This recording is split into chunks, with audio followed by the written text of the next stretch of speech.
Danes smo se odločili, da naredimo dan odprtih vrat, predstavitev naše centralne kuhinje, naše največje kuhinje, predvsem z namenom, da spoznamo znotraj kliničnega centra tudi delovanje nas oziroma podpornih kadrov.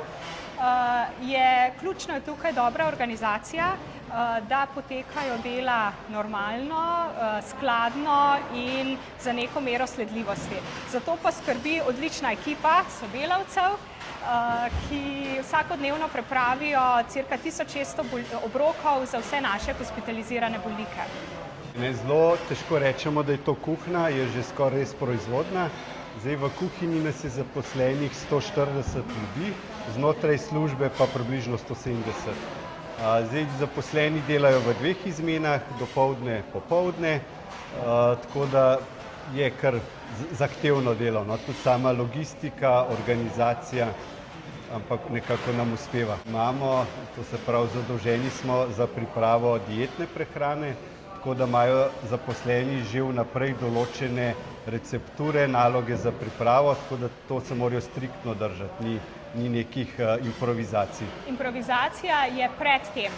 Ko sestavljamo jedilnike, ko pripravljamo stvari, je možna improvizacija in je zaželjena improvizacija, kjer kreiramo nove jedilnike. Ko pa enkrat gre to v produkcijo, v kuhinjo, pa improvizacije zaradi zagotavljanja varne hrane za bolnike, upoštevanja vseh diet oziroma načinov prehranjevanja, zahtev, alergenov, pa ni. Bolj priljubljene jedi, dajte povedati, ne padne.